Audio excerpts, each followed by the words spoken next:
It's spending review day and I'm outside the Houses of Parliament where the Chancellor Rachel Reeves has just delivered her speech telling everyone how she's going to spend our hard-earned cash. Government spending up, but how on earth is the Labour government going to pay for it? And why, oh why, is the Chancellor so obsessed with Nigel Farage? We're going to be discussing all of the details. I'm going to be speaking to Chris Curtis for Labour, Andrew Griffith for the Conservatives, and Farage's right-hand man, Richard Tice, for Reform. Welcome to this special Daily Tea in sunny Westminster with me, Camilla Tominey. I'm standing in College Green. The Chancellor has just finished her speech. Mel Stride, the Shadow Chancellor, has been having a go at her and doesn't like what he's heard. And I've got in my hand the Spending Review 2025. It's an HM Treasury document. It's blue. It's 128 pages. I can't confess to have read it all at this stage, and I'm sure it will make for some very exciting bedtime reading. But let's just summarise what Rachel Reeves has announced as far as how she's going to be spending our taxpayers' cash. So just the overall figure, it's quite extraordinary really to think how much is spent by the government in general. So £552 billion worth of public spending in 2024 to 25. That seems to add 12.7 billion to the government bill for what they need to spend on various different departments. In total, Whitehall budgets are going to be up 2.3%. And as is ever the case with a spending review, it's been preceded by a lot of argy-bargy between the Chancellor and the various Secretaries of State who are all clamouring for their own piece of the pie. We know that there were tensions between Rachel Reeves and the Home Secretary, Yvette Cooper, because Yvette Cooper feared she wouldn't give enough money towards policing, and even got the Metropolitan Police Commissioner, Sir Mark Rowley, to back her up in that claim by saying we must have more funding for the police. So let's look at some of these top-line figures. I think health is probably the department that benefits the most from this spending review. Their budget is going to go up by 3% per year for every year of the review. Now that is quite controversial because, as we heard from Jacob Rees-Mogg yesterday, NHS productivity has been down. According to the Office for National Statistics, it's down 24% over the course of the last 30 years. So people may well ask themselves, are we actually just ploughing money into the health service but not getting the kind of service that we deserve, not least when the funding has been upped by that amount? I suppose most heavily pitch-rolled of all was the defence spending uplift. Now, Rachel Reeves says that defence spending is going to be 2.6% of GDP by 2027. However, what's significant is what she didn't say about when it would become that magical 3%. We had, again, a row between, it seems, the Treasury and John Healey, the Defence Secretary, as to when they could get to that 3% figure. And you may also remember that what was once a commitment then became an ambition to spend that much money on defence.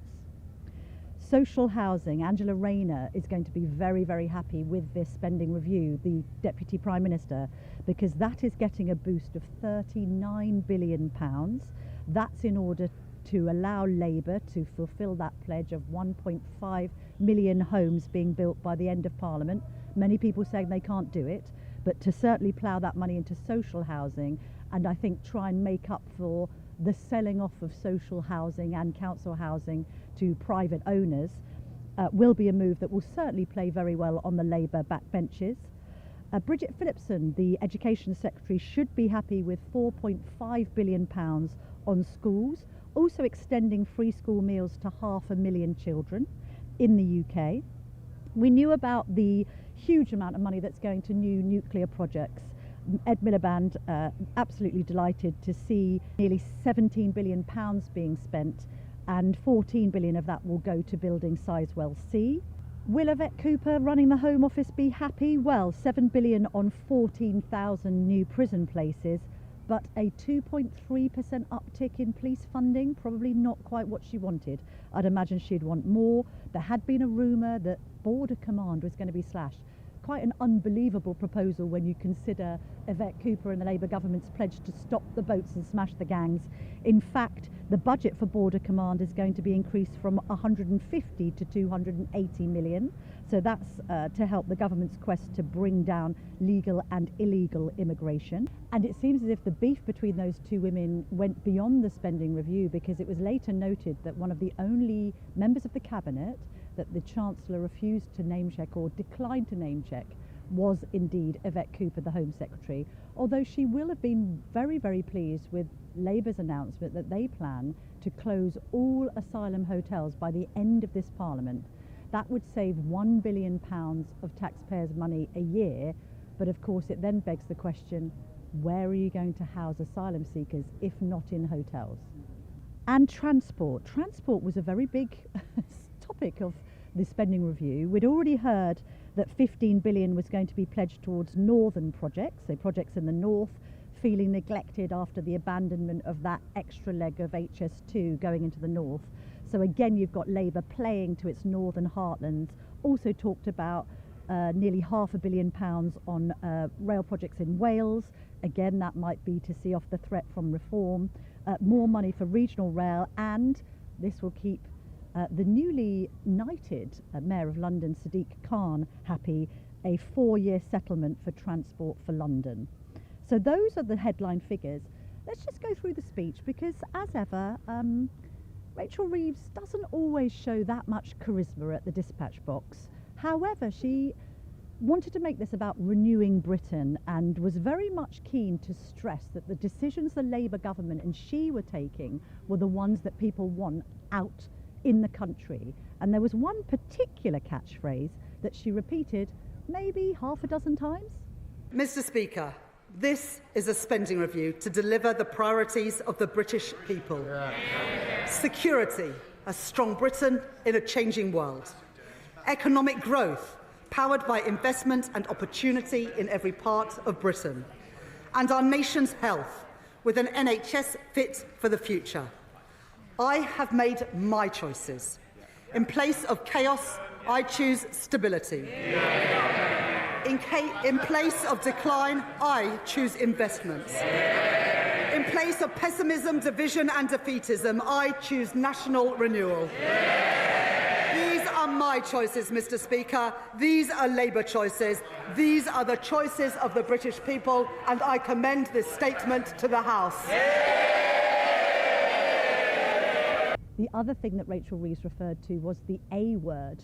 Haven't heard it in a while, not since the Cameron and Osborne days, austerity. She's very much trying to make sure that she does not gain a reputation for stripping back government funding. There was an interesting question earlier at Prime Minister's Questions from Richard Bergen, who's very much on the Corbynista wing of the Labour Party, saying, I very much hope this spending review doesn't involve cuts to services for disabled people. So you've got lots of lefty Labourites very, very worried that some of these departments are going to be squeezed, and Labour are then going to get a reputation for being rather too Toryish in their approach to government spending. In contrast to our increase of 2.3%, they cut spending by 2.9% per year in 2010. So let's be clear. Austerity was a destructive choice for the fabric of our society. And it was a destructive choice for our economy too, choking off investment and demand, creating a lost decade for growth, wages and living standards. We also had a very interesting situation during the speech where twice, not just once, but twice, the Chancellor referenced the Member of Parliament for Clacton-on-Sea. Let's have a listen to that. Now, the member for Clacton may be playing the friend of the workers now, but some of us are old enough to remember when he described the disastrous Liz Truss budget as, and I quote, the best Conservative budget since the 1980s. Mr. Speaker, after the damage is done, he still nods along. They have learnt nothing. Now, perhaps the member for Clacton should spend some more time focusing on the priorities of the British people and less time in the Westminster Arms. Although, Mr. Speaker, after this week, perhaps the two-chairman pub might be a better fit. As ever, the Chancellor there proving that humour isn't always her strongest point, and she did actually attempt another joke when it came to Kemi Badenoch, the leader of the opposition. And on the subject of skills, Mr. Speaker, we should all recognise the leader of the opposition's own commitment to lifelong learning. At the weekend, she promised to learn and to get better on the job. Well, I am sure that members on the benches opposite will be supporting her in that endeavour. Good luck with that. Lifelong commitments to learning, though, may not also be Rachel Reeves's key strength. I'm not sure whether she studied geography GCSE or A-level, but there was a little mishap when she referenced just how far-reaching Labour's government spending would be on schools. Last week, this government announced that free school meals will be extended to over 500,000 more children. That policy alone will lift 100,000 children out of poverty. Children in schools from Tower Hamlets to Sunderland and from Swansea to Bridgend. Now, you don't necessarily need to get out AA route planner to know that the distance between Swansea and Bridgend is about 25 miles. It probably take you about half an hour to get there in a car. Clearly, she didn't quite have the map in front of her as she was speaking. Perhaps unsurprisingly for a Chancellor that very much likes to stress that she came from quite humble beginnings, a very working class background, and then ended up at Oxford University. And let's also not forget that her own sister Ellie Reeves, who is the Labour Party chairman, has advocated completely abolishing private schools in the past. So it is perhaps no wonder that she very much wanted to defend Labour's decision to slap VAT on private school fees. I believe that every young person should have the equal chance to succeed, no matter where they come from, no matter what their parents do. I believe that just as strongly today as I did then. That is why at the budget last autumn, I ended the tax loophole which exempted private schools from VAT and business rates. And I put that money where it belongs, into helping the 93% of children in our state schools. It should probably be said that there wasn't the best prelude or the most positive prelude to the spending review. Both the Prime Minister and the Chancellor were forced to admit that despite all their protestations on how well the economy is doing, so well that they've been able to reverse the winter fuel allowance cut, they did have to concede, both of them, that not many people actually feel better off in Britain today. And I'm sure they weren't particularly gratified either to hear Paul Johnson of the Institute for Fiscal Studies say, quotes, "If anything does go wrong with any of the current forecasts, then they will come again in the autumn." And what he meant by that is to say they will come again for our taxes. So it now seems as if, with all of this spending laid out, that tax rises are going to be an inevitability. The Tories seized on that, and they put out an advert this morning which appeared to be a little bit of a rip-off of Steven Spielberg's film Jaws. But instead of the catchphrase that we're used to knowing from that film, they changed it into "you're going to need a bigger wallet," suggesting that we will be hit in the pocket when the autumn statement comes round in a few months' time. Jobs figures as a backdrop to this spending review weren't great either. We've got the number of employees on the payroll falling by 109,000 between April and May. That is the biggest drop in 5 years. It's on a par with immediate post-pandemic levels. And we've got still lots of people blaming Rachel Reeves's NI hike, 25 billion increase in employers' national insurance, and of course an inflation-busting jump in the minimum wage for stagnating the working environment, for stifling business. Joining me now is Reform UK's Deputy Leader Richard Tice, also the MP for Boston and Skegness. Now, tell me something. Why is the Chancellor so obsessed with Nigel Farage? It's extraordinary. I mean, rather like the Prime Minister, they are obsessed with reform, with Nigel, which pub he goes to. They've sort of given up. Does he like the two chairmans, or does he prefer the Westminster Arms? Well, I think, any pub that serves a good pint is a welcome pub. Yes. But look, I mean, this today, what we've seen with this Chancellor is a Chancellor that's completely out of control. I mean, just splurging, spending everywhere. I've just come out of the Commons. I've described it. I mean, she's literally cratering the economy. Borrowing's going through the roof. Government debt costs are going through the roof. Inflation's up. Unemployment's up. And there's about 250,000 jobs that have disappeared down the crater that she's dug since her blunder budget. And extraordinarily, Camilla, in this huge spending thrift, there's nothing that helps by way of infrastructure for my constituents or the good folk of Lincolnshire. So I'm pretty grumpy about it. So there were transport projects, but not in Lincolnshire. Funnily enough, nothing in Lincolnshire. I spotted Wales. I spotted stuff for the North. I spotted, I think, stuff for Oxford. Do you think those You've are the areas? Snubbed. Well, do you think it's Wales and the North that Labour is terrified, where Reform is polling so well? I did remind her that we are leading in the polls. You're suggesting that the Chancellor has been using cynical political ploys. Oh, I mean, surely, yes, that is the reality. So you put all this to her in the House just earlier, and she said, well, you think that you can cut government spending by 300 billion, which would mean the end of the health department, and I think she said defence, didn't she? Yeah, I think Do you want to cut government spending by 300 billion? It's currently 520 She's dreaming billion. Numbers on her magic Have you ever tree. said No, that? what I said to her, I don't think I've ever said that. I think she's dreaming it. What I have said in the chamber just now is that already in the 10 councils that we are now running, we've identified over £100 million of savings in just a matter of weeks. So that actually, I think what we should do is we should give some lessons to this Chancellor. She touched on savings, but not seriously, and the waste in the spending. I mean, spending tens of billions on a carbon capture technology that even the Greens say doesn't work and will make no difference to anything. I hope Richard Tice hasn't started listening to the Greens. What's going on here? But sorry, on your councils then, what's the end game? Can you guarantee that in the 10 councils in which you are controlling, that Reform will bring people's council tax bills down? What I can guarantee is that we will find and save huge sums of money. I mean, But what will you do with the money? Well, it's a nice position to be in, isn't it? I said we can save £5 in 100. That's hundreds of millions of pounds a year. I'm confident we can do it based on what we're originally seeing. And then once you've saved the money, you can then decide: do you want to save money from the back office and spend it in the front office? Do you want to freeze council tax? Do you want to reduce council taxes? Those are nice choices to have. Let's save the money first, and then we can work out what are the right priorities for our taxpayers and on voters. Government spending, though, I mean, you're saying she's being profligate. It's a lot of largesse. We can't afford it.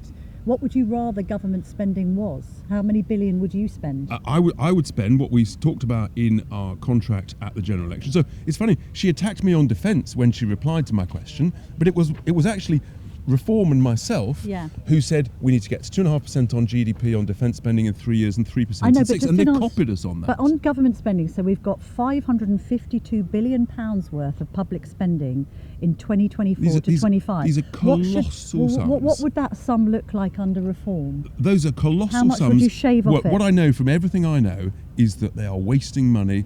For example, on public Richard, sector... I fear you're not answering my question. I'm trying to. It be? You need to give me a chance. Okay. What I'm saying is that from all of the public sector pay settlements we're already seeing, there's no productivity requirements. There's no performance requirements. That's the sort of thing that we would do as we settle. But do you know what? It's a lot less inflationary if you increase the income tax threshold than if you add people's pay at the top end with all of the extra benefits and pensions. So we actually understand economics and how to run things much better than this Chancellor from the Complaints Department and anybody else, frankly, on their front bench. Yes, I mean, you've talked about the jobs figures. Yes, unemployment has gone up. It's gone up to 4.6%. Strangely, jobs in the public sector have gone up. So and the number of civil servants working from home, exactly. Problem. And all the extra costs of that. And that is wasteful spending. Can I pin you down, though, on this public spending? If the Labour government is suggesting 552 billion, genuinely, what would Reform spend? How much less would you spend? We've literally only so we only see the numbers after she sits down. So we've not yet studied them. What I do know is just I see waste everywhere. And until I'm satisfied that they stop wasting existing spend, I'm not convinced that in many of these areas you need to spend vast extra sums. She's talking about spending across the piece an extra 2.3% in real terms. I tell you what, actually, I think what you need to do, start spending the money you're already spending properly and wisely, stop wasting it, and then focus on where you need to spend more effectively in frontline services. But you can only, last year we borrowed 150 billion quid. In April alone, an extra 20 billion was borrowed. So borrowing is out of control. We've got to stop spending more, start saving more. We're the best at that. We're going to prove that. We're going to deliver that. And that will show people why they should vote for us in Wales, vote for us in Scotland, and then vote for us in the general election. Although somebody did land quite a good political blow on reform today. I don't know whether it was the Prime Minister or the Chancellor, but they made the point that Nigel Farage welcomed Liz Truss's mini budget with open arms, said like a great many people, this is the greatest budget since the 1980s. And that was a budget that borrowed very, very heavily. So do you regret supporting Liz Truss's budget now? Well, look, the reality is, what I said at the time is I said the drawback with that budget is that it didn't talk about the savings. And we all recognise that. So you can have, some of the headlines were good, some of them I actually thought was wrong. But the key point, they didn't talk about the savings. And I'd advise them through the back door beforehand, you've got to talk about the savings you're going to make. They didn't do that. I've always been talking about that. I'm delighted now that we're starting to prove that as we start to run, manage and govern councils. And that, I think, is why we're leading in the polls. While I've got you, I was really intrigued to read a Telegraph headline earlier suggesting that Zia Youssef is going to run for Parliament at the next general election. Wouldn't that be great? Zia in Parliament alongside it would be fantastic. Is that confirming it then? That's definitely true. I mean, it'd be great. Obviously, he's got to get elected, but yes. the sooner the better.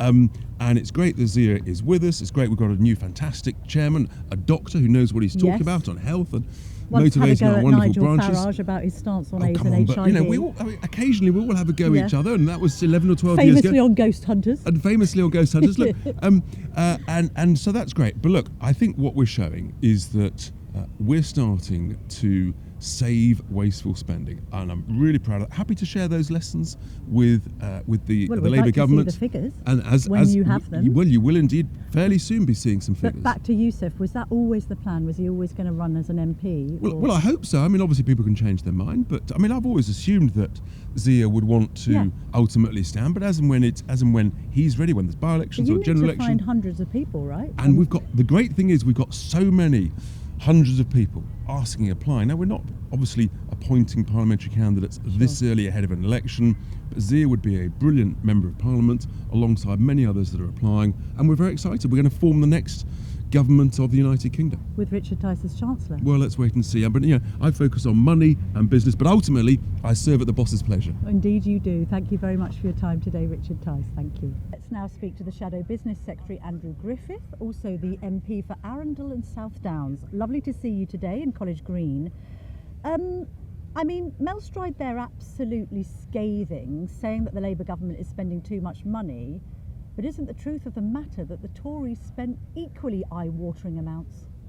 Well, look, too many governments have spent too much of other people's money without being completely honest with that, and that's one reason why we're seeing, on the basis of today's figures, the debt to GDP reach almost 100%. It means we're borrowing as much as a country we produce. So you're not wrong about the big background to this. Of course, there were things like COVID, the energy crisis caused by the war in Ukraine that I'd say were an extenuating factor under the last Conservative government. But what we didn't hear today, what this country, this wonderful country with great opportunity ahead of us, so badly needs is a plan for growth. We got a plan to spend other people's money. We didn't get a plan for public sector productivity.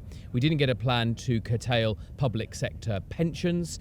We didn't get a plan to actually restore the nation's finances. And because they've been very good at spending money, world class at spending other people's money, what this means is we're going to have this big period of uncertainty again now.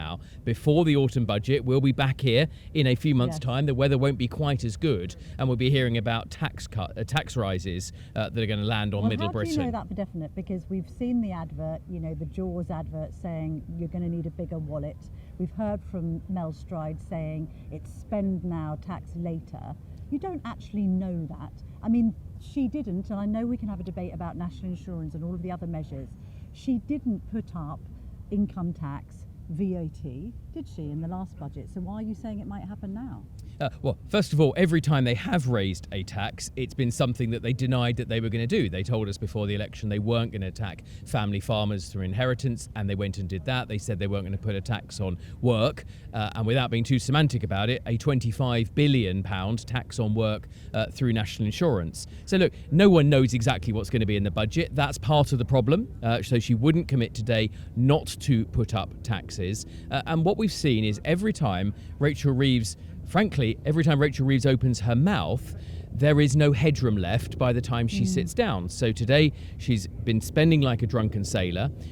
When she first put those forecasts in place, the OBR said there was barely 9.9 billion of headroom. That's a tiny number on the 1.4 trillion that the government spends every year. As a former finance director, there's no prudence in having that little headroom. But then she sits down, the next day interest rates go up, they nationalise British Steel, they decide to restore the winter fuel payments that they took away.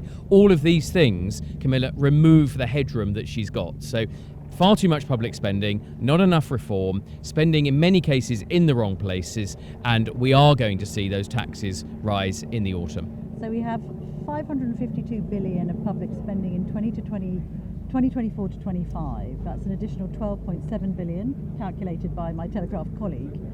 What would you change? What would you do? How much less would you spend? It's all about tough choices, and we would make those tough choices. It's also about honesty in finances. One of the things that pains me the most, I was a finance director, is the way that she's fiddled her fiscal rules. She's effectively saying, look, the only part of the nation's books we're going to balance is the income account, and I'm going to redesignate anything I spend on capital outside of that borrowing limit. Now, you can only do it once, because after that, the gilt market, the bond markets won't lend money to you again. So she's gone on this big splurge from fiddling the fiscal rules, but that money still has to be paid back.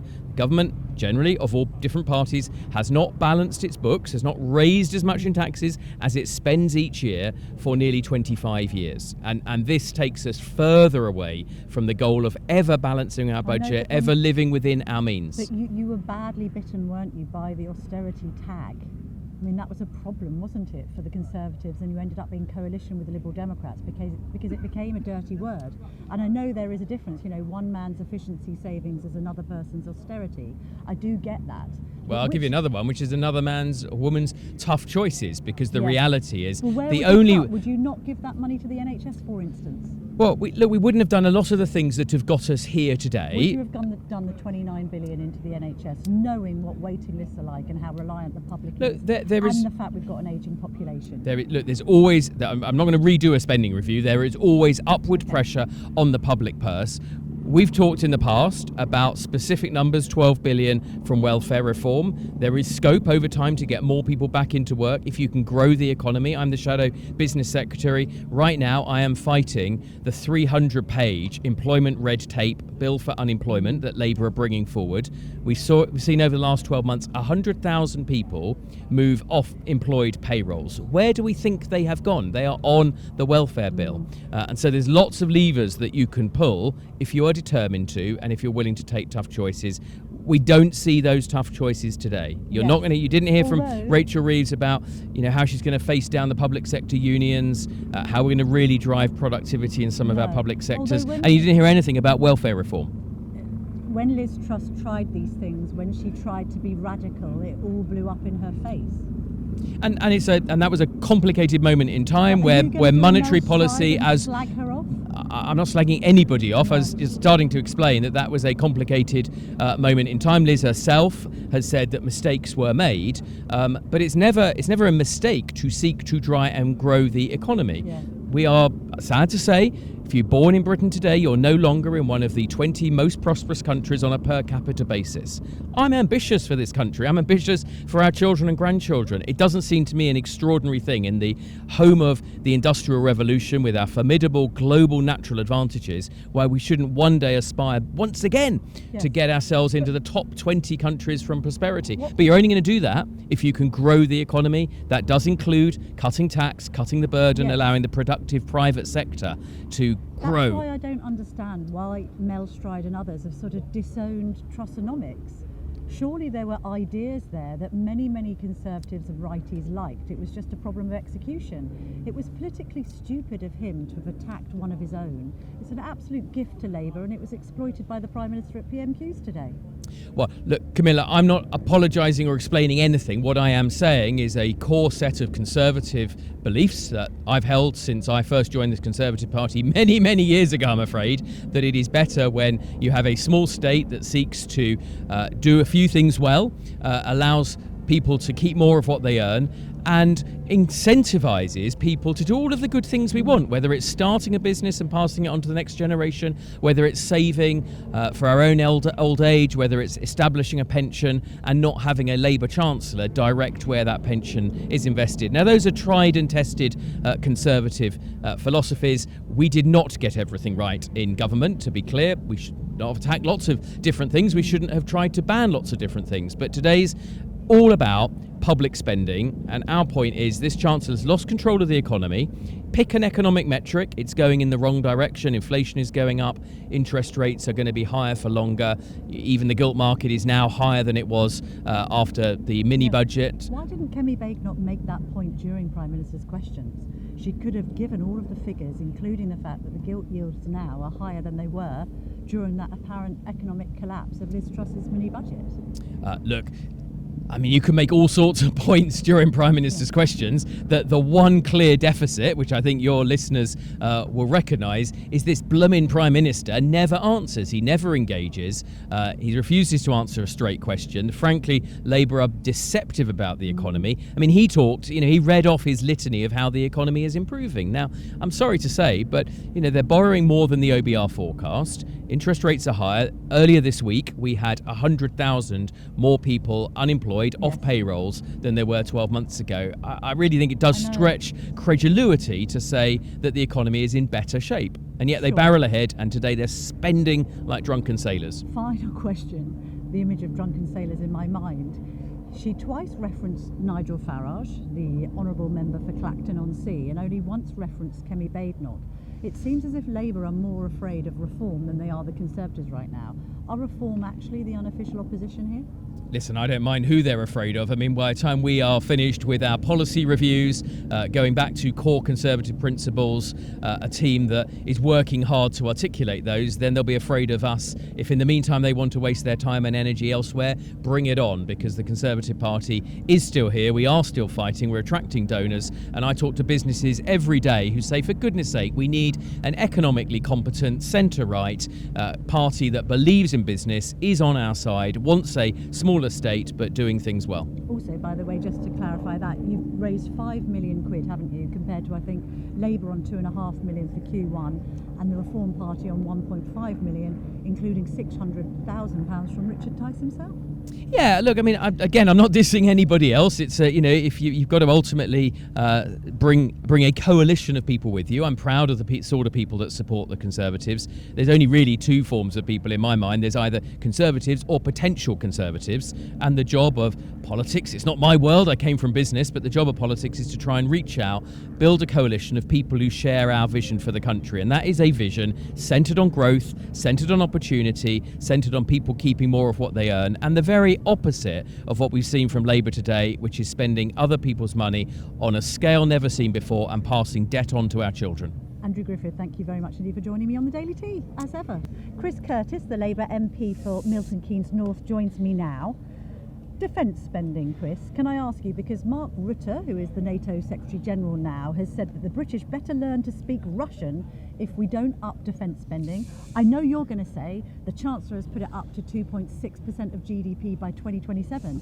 Where's the commitment on 3%? Is this 3% happening? It was going to be a certainty, now it's just an ambition. We know we need to get to 3% as quick. Well, firstly, we should acknowledge that we have increased defence spending. Sure. That is really, unfortunately, it's incredibly important that we do so in this increasingly unstable world, and there is that ambition to get to 3% as quickly as possible. But look, we need to make sure that the money is there in order to do so, and that means making decisions to get the British economy growing again, because the best defence strategy this country can have is a good economic strategy, because that is the only way we can afford the weapons, the tanks, the defence that is going to be necessary to ensure that we can defend Britain and defend Europe against the Russian threat. Oh, we're competing with helicopters overhead, but do you think then that we are not at the point where the Chancellor can commit to 3%? We can't put a time limit on it because we haven't got enough money at this stage. Perfectly clear, the economy that we inherited was pants. For the last, if the British economy had grown over the last 10 years as quickly as the OECD average,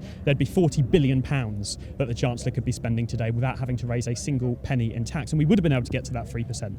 So because of what we've inherited, it's not easy to be able to... so it is a U-turn, really? It's not a U-turn, it's about how we get there as quickly as possible. The Tories couldn't set out when they could get to 3% for similar reasons, because of what they've inherited. We've started to make the changes. We've also made difficult decisions on the international aid budget that have allowed us to get that percentage up to 2.6% and make commitments on that. But I'm under no illusion that we are going to have to get to 3% as quickly as possible. Right. 29 billion for the NHS, which on the surface looks like a great funding boost that Wes Street in the Health Secretary will be cock-a-hoop about. However, according to the Office for National Statistics, productivity in the NHS is down by a staggering 24% over the last 30 years. Yeah. So we're ploughing in ever greater taxpayer sums for, it seems, not as a productive service. That's problematic for the electorate, isn't it? Yes, it's a real problem, and it's not sustainable into the future. So we know that there are going to be increasing demands on our National Health Service.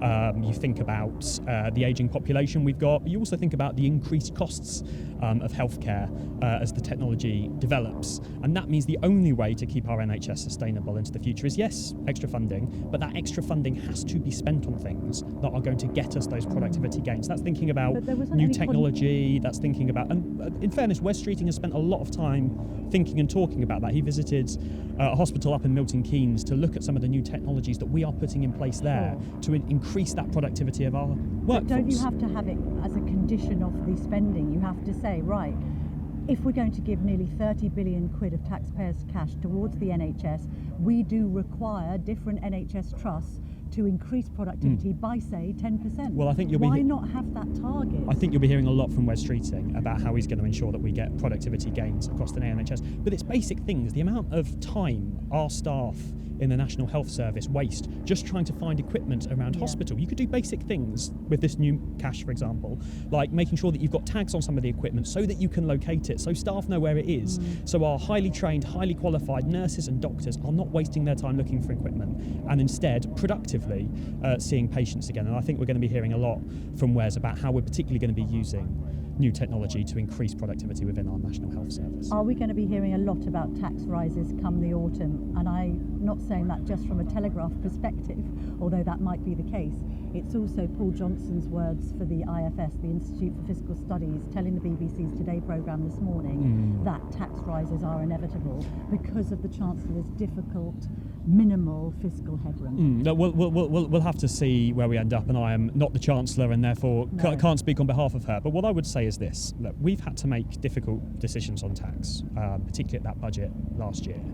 But that is a consequence of low economic growth.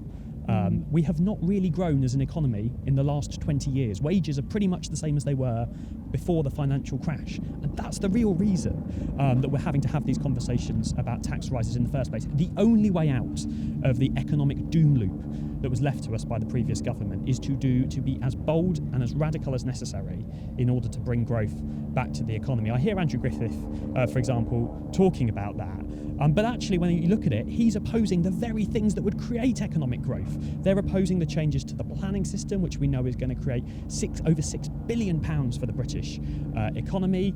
He's opposing the Gatwick expansion in his own constituency because he decided to live near an airport and now thinks it's too noisy. We're clear that if we're going to get British economy growing again, we're going to have to get Britain building again. And that means standing up to the blockers and the anti-growth coalition, of which Andrew Griffith and many on the Conservative benches are a clear part. I mean, I think he's saying that the budget was unfortunately business bashing because of the increase in national insurance contributions for employers, 25 billion on their bills, and we've seen that reflected in the unemployment figures today. Unemployment is up. We've got also 100,000 fewer employees in the system since Labour took power. You can't blame that on the Tories. This is since the budget. There would be thousands of new jobs created as a consequence of the Gatwick Airport being expanded, something that Andrew Griffith seems to be dedicating his political career to blocking. And the growth projections over the course of this Parliament, so by the end of this Parliament, growth is now going to be higher because of the changes that we've made to the planning system already.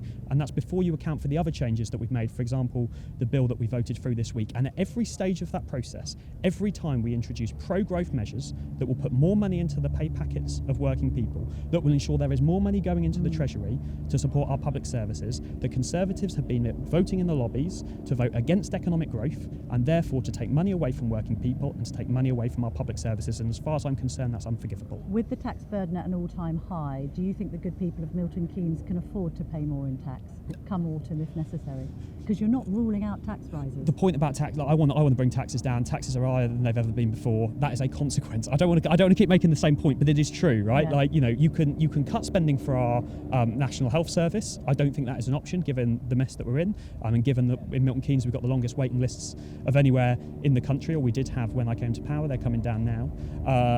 You can't you can't do what Liz Truss did and just pretend that you can borrow loads of money, crash the British economy, and cut taxes without saying where the money's going to come from. A lot of money, isn't it? What we're doing is we're borrowing money to invest in things that get the British economy growing again, and that's what we're determined to do. You're criticising Liz Truss's borrowing. You're borrowing a lot of money, and the gilt yield at the moment is higher than it was after the mini budget. Well, thankfully, over the last couple of hours, since Rachel's fantastic pro-growth spending review, the 10-year gilt yield has started coming down, and at the same time, the pound against the dollar is going up, which is a real, I think, testament to the market confidence in the pro-growth spending review that the Chancellor just made. But it is only by bringing growth back. For example, by spending money in research and development, by standing up to NIMBYs like Andrew Griffith and building and supporting. It just bothers me. It just bothers me when I hear Conservative MPs talk about economic growth, and then when it comes to a difficult conversation with their own constituents about things that might create economic growth, deciding to back down and block the kind of projects that would put money into the pay packets of working people across the country. I think it's unforgivable, and I'm going to stand up to Tory MPs who keep thinking it's okay to do it. The least of your worries.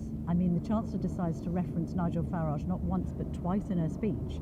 You're worried because Reform have parked their tanks on your lawn. Yeah, I completely understand the appeal of people like Nigel Farage and Reform at the moment. It comes back to the economics. Never really in the history of this country have we had economic stagnation that's lasted as long as the economic stagnation that we inherited. We had it back with the Labour government in the 1970s. And only if we get ourselves out of that economic stagnation can we stand up to the forces of people like Nigel Farage, who I think would do untold damage to our country and privatise our National Health Service. But we can only stop that as a government if we are as bold and radical as is necessary to bring back economic growth. Well, I'm being very on message, but it is only You're growth. always on message. It is only growth that we get out of it. We all want growth. Growth is the only option. Well, nobody wants to be in Liz Truss's anti-growth coalition, let's be perfectly honest. No, it is true. We are not. We are bringing it back. We've got research and development spending. We've got more house building, and we're going to have nuclear power stations for cheap energy for consumers and businesses, which is the only way out of this mess. Technology is a little outdated in the plans for Sizewell C, but I tell you this: